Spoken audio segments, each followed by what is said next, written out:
Hello, welcome back to my channel. If you're new here, I'm Bree. Today's video is going to be my July wrap-up, so all the books I read in the month of July, and then I also want to add on a little bit at the end talking about my July favorites because I've been really enjoying sharing those with you, and usually I've been sharing them in a vlog, but I thought this would be the perfect place, so I'll leave timestamps in case you don't care about that. You can skip past it, but it will be at the end. So July was a bit of a July was a bit of a weird reading month because we did go on a family trip in the beginning of July, and it was a huge trip with my whole family, and it was amazing, but I really got thrown off my routine. So coming back, I really haven't been in any kind of routine, and it's been meaning that reading has kind of gone down a bit, and also I didn't read very much on the trip, but I still have a good chunk of books here to talk to you about, but it's just a little bit different than my normal reading month.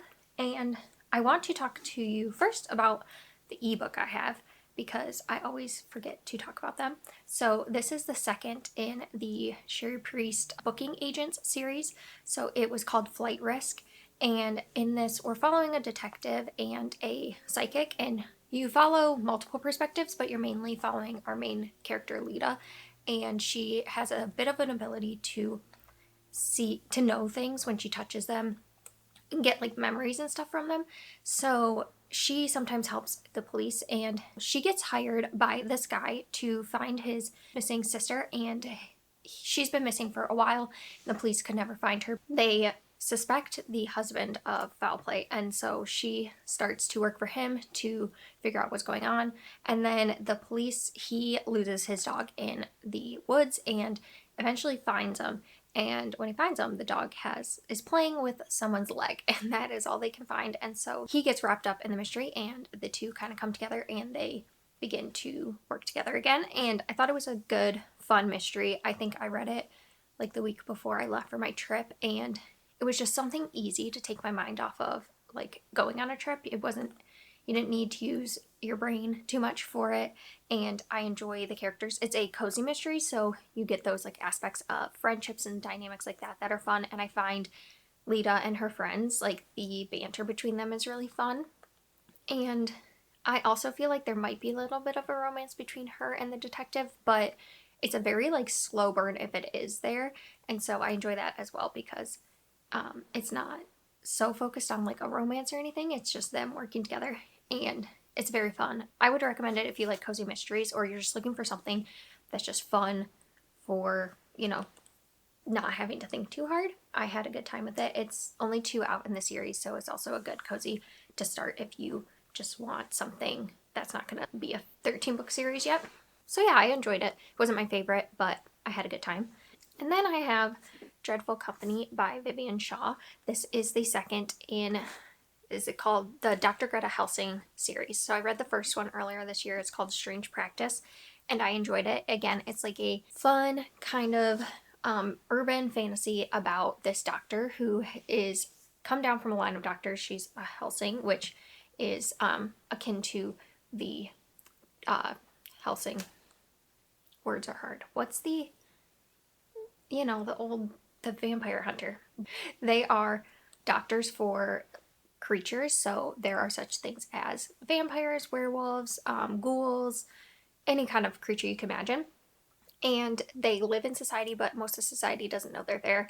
And Dr. Greta Helsing is a human who takes care of these creatures and helps them when they are ill. In this one, she is with one of the main characters from the first one in Paris, and they're at a conference and stuff, and he leaves, and then she gets kidnapped, and it's about her trying to get out of the situation, and everything that unfolds from there is kind of to do with why she's been kidnapped and stuff like that.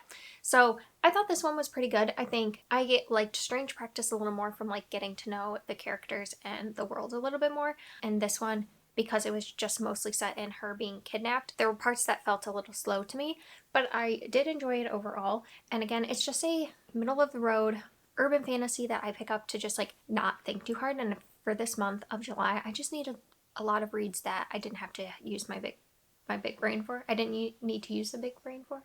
I didn't need a big brain for. So that is Dreadful Company. I enjoyed it. Didn't love it. I have three favorites in this video, and I think this is definitely one of them. It is Artificial Condition by Martha Wells. This is the second in the Murderbot series. The first one is called All Systems Red, and they're just novellas about this AI who has to protect humans on board ships, and it just really wants to watch its soaps and not be involved in this stuff, and it has reprogrammed itself to bypass certain things that it has to do. And in the first one, a lot of stuff goes down and it has to save certain humans, and it unravels more of a mystery of itself and what has been going on with its past. In this one, we dive more into its past and where it was before the ship that it was on. There's another AI, Murderbot's a robot, and this one is more of like an AI like computer system. And oh my gosh, their banter back and forth, their friendship, I loved it so much. And I can see why people talk about this one as one of their favorites, because I think this one even surpassed All Systems Red, and I can see this one being the favorite because so far this one was great, and I just loved the friendship between Murderbot and the other AI. So, had so much fun. I read this one in like a day and just laughed out loud the entire time. And also it has serious moments, but there's such fun and levity in it that it balances everything really well. And I think if you are looking to get into sci-fi but don't really know where to start, this is a very approachable series. And I'm not a big sci-fi reader, and I found this wasn't very hard to understand, so I'd recommend it. And it's short too, so it gives you a chance to like test the waters without really investing a lot of time. Let's talk about Chain of Thorns. This is a giant book. It's how many pages? 778. It's a big book, and I listened to this over the course of like the entire month and just took it piece by piece. This is the third in the Last Hours trilogy, which directly follows the Clockwork Prince. Is it called the Infernal Devices series?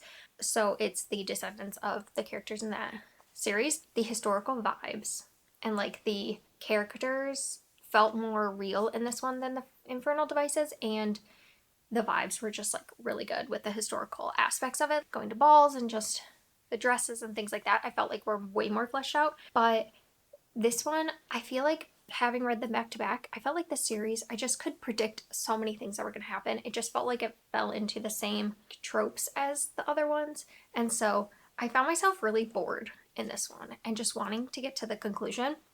And there's so much to like wrap up for characters that a lot of it was just spent going around to each character, like wrapping up their story.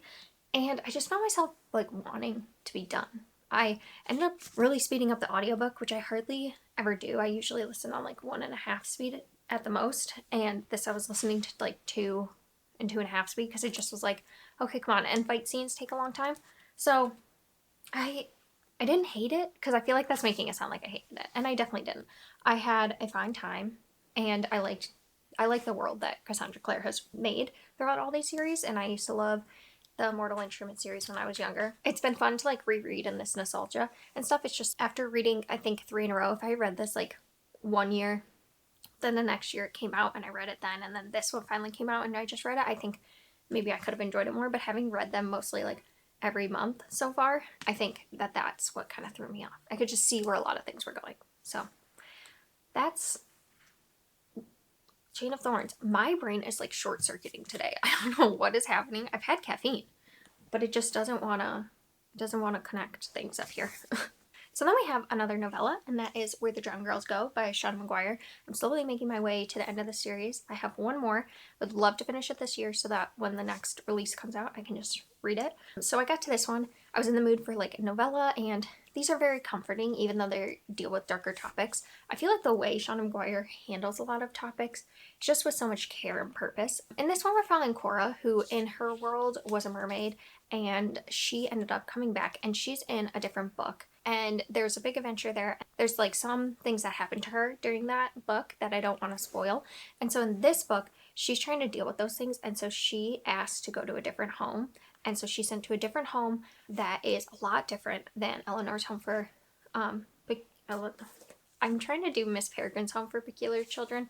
It's just called Eleanor's Home for Wayward Children.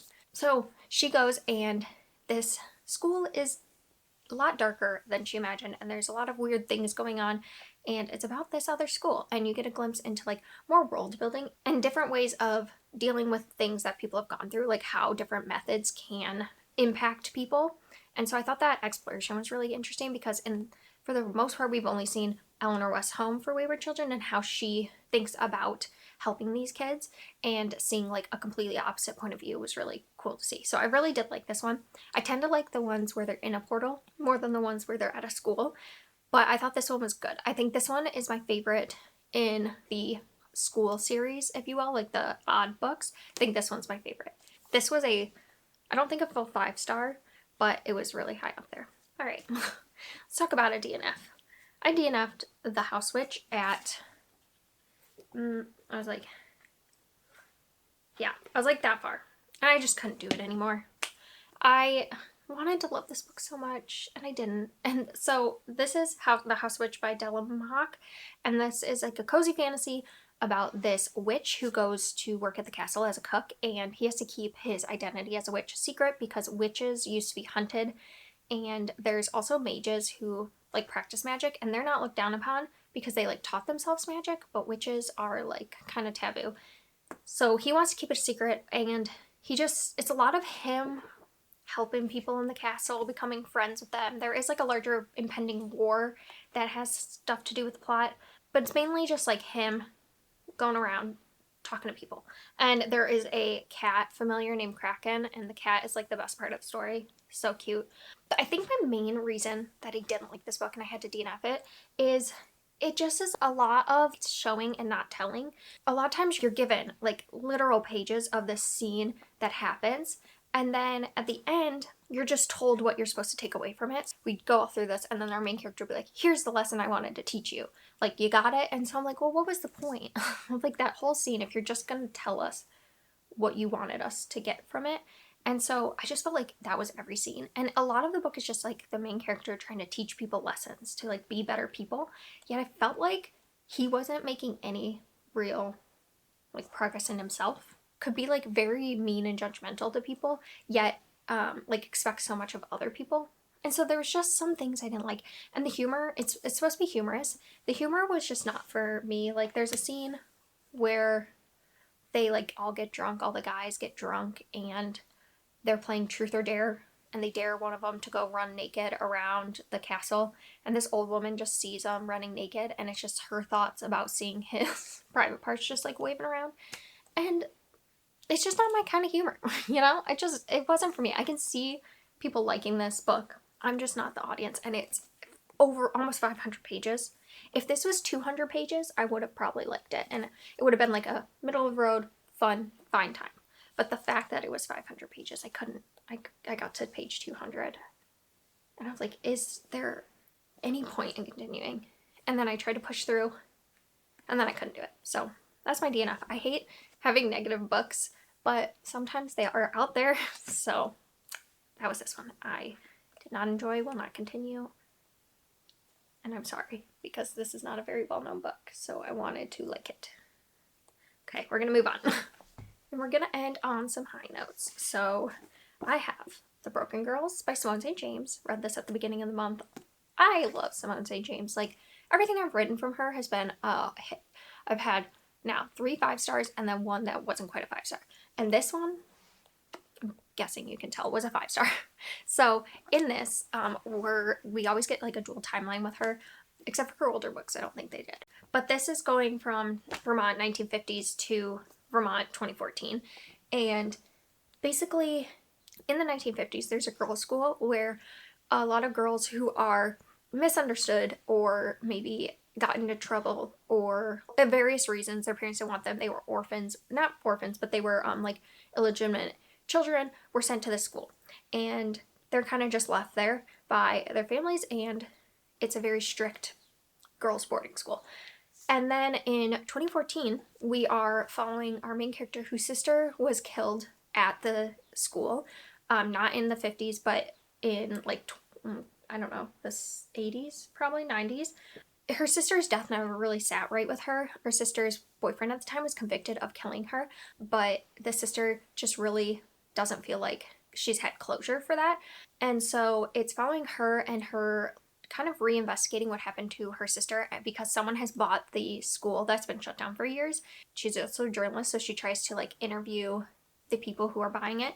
And while she's there, there is a dead body discovered, and all of it connects the different storylines of something that happened in the 50s, what happened to her sister, and the present day all kind of come together.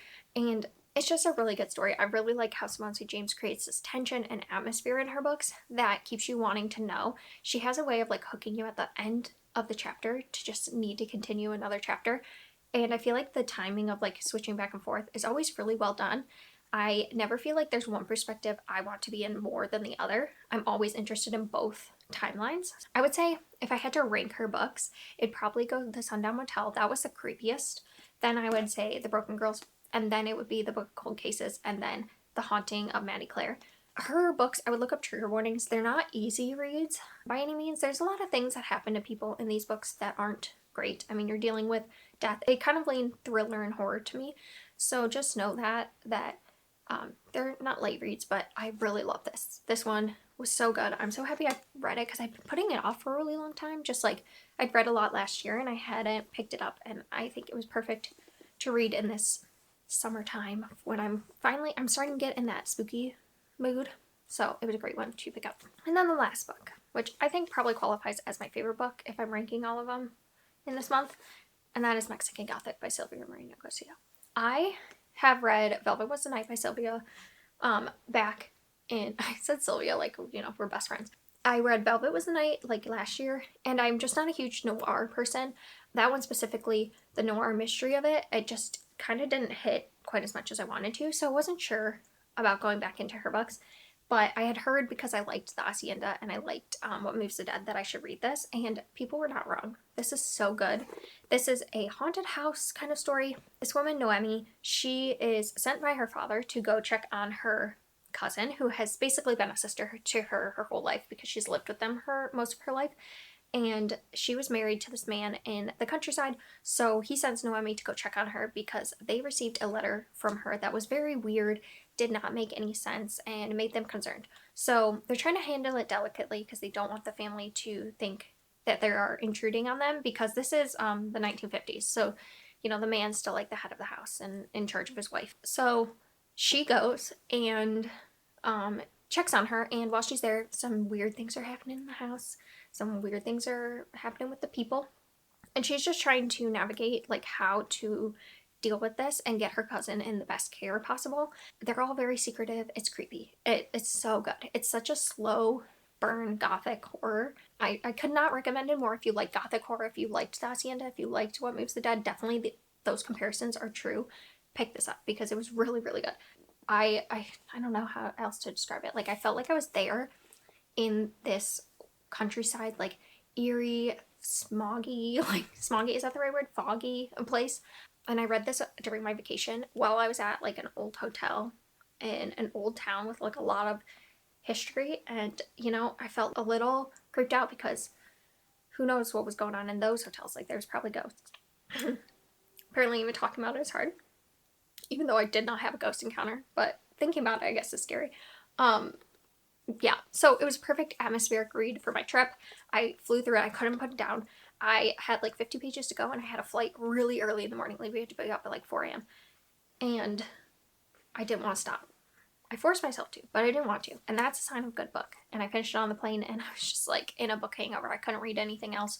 I honestly didn't read anything else for like a couple days after. And that hasn't happened to me in a long time. So, Mexican Gothic.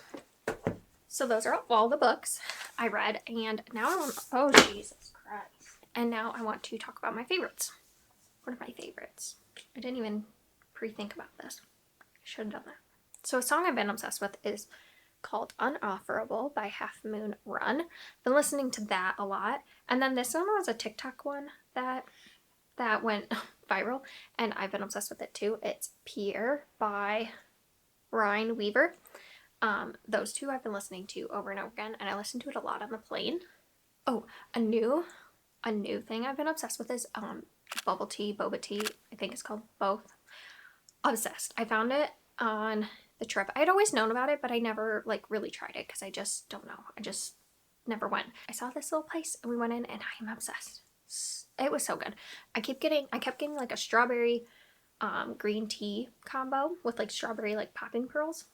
It was really good. I had that like the whole time we were there in Durango. And by the way, if you want to watch that reading vlog, I'll link it. But that was really good. And so then now I've come home. Oh, hi, you joining us? Don't eat that, please. Don't eat that, please. Ooh, come here. Yeah, you're definitely a favorite too. You and your brother are favorites, always. Every month. Every single month you're a favorite. So then, I also had like a mango green tea one, and that one was really good too. So yeah, I've been obsessed with bubble tea, whatever you call it. You want to go? Okay, see you later. So I also have this sunscreen. It's like a sunscreen you can put under your makeup. It's called Super Goop. I know that, like, I know that it's been pretty popular. My sister, she does a lot of makeup. She's really good at it, and I always take all my advice from her because I know nothing and she knows everything. And she was using this and my mom was using it, and then they let me have one to try, and I've been really obsessed with it because I'm really bad at putting on sunscreen, and so this is actually getting me to put on sunscreen on my face, and it's really easy to go on. It doesn't feel like I have a ton of stuff on because I really don't like the feeling of having a ton of makeup on my face, so I usually don't wear a lot of makeup. This doesn't feel like there's a ton on my face when I'm wearing it, so I like that. So that's something I've been obsessed with. Sunscreen, always good to have, you know, to want to fight that skin cancer. Another just like random thing, I feel like such an adult for saying this, we got a Costco membership, and I've been obsessed with Costco now because if you are bad at remembering to eat, prepping to eat, when the time comes to eat, you just don't want to cook. That's me and my husband. We just have a really hard time with like being prepared. So when we can get stuff ahead of time, so we got some chicken, and we ended up making some marinades, and then we put them in the freezer, and we ended up using those so that we can just pull them out and put like rice and a veggie with it or stuff like that, and that's been so helpful. So we got a Costco membership, and now I have a closet of helpful things, backups of things like cans of diced tomatoes, and it's cheaper than going to Kroger and stuff like that. So I feel like an adult, even though I have a bit of a panic attack anytime I go in the Costco, because it's a fend for yourself environment. So I tried to go after work because I get off at like 1:30, so I went. No one was really there. That was fine. We went on a weekend. Do not recommend. 0 out of 10. Don't recommend. So Costco. I feel like a lot of people know about Costco, but now I'm bringing you the joys that I've had this month of Costco. Oh, behind me, you can kind of see. Let me tilt it. There you go. Wonderful shot. I know. We went to an estate sale. I've been enjoying estate sailing. That's like, used to be something I like to do a lot, is go to like thrift stores, estate sales, stuff like that, garage sales. Haven't done it a ton here, and I've been trying to do more things that I enjoy. And so that was one of them, and we found some beautiful frames. It was a woman who was moving, and she just wanted to get rid of stuff, and she had a lot of pretty frames, so we got to talk to her about them and the paintings and where they came from, so that was really cool. So yeah, so there was that. Loved it. Really good time. And then last favorite is art museum. We went to Newfields and we got a membership, so we can go back a lot, and we got to see the Van Gogh exhibit. That was amazing. And we also got to go through the gardens, and so with our membership you can go to the museum and the gardens whenever you want for free because you just pay once a year, and it was really affordable. And I've always loved art museums, but I don't go enough, and it's downtown, so I just kind of stopped myself from going. But we went, and I had such a good time. It was so fun to have a date type day there, and it was beautiful. So you'll see a vlog coming out soon where we go, and I can show you that soon, but that was definitely a favorite, and I am obsessed, and I will be back very much, so very soon. A lot. I will go back a lot. I don't know. I need to stop talking.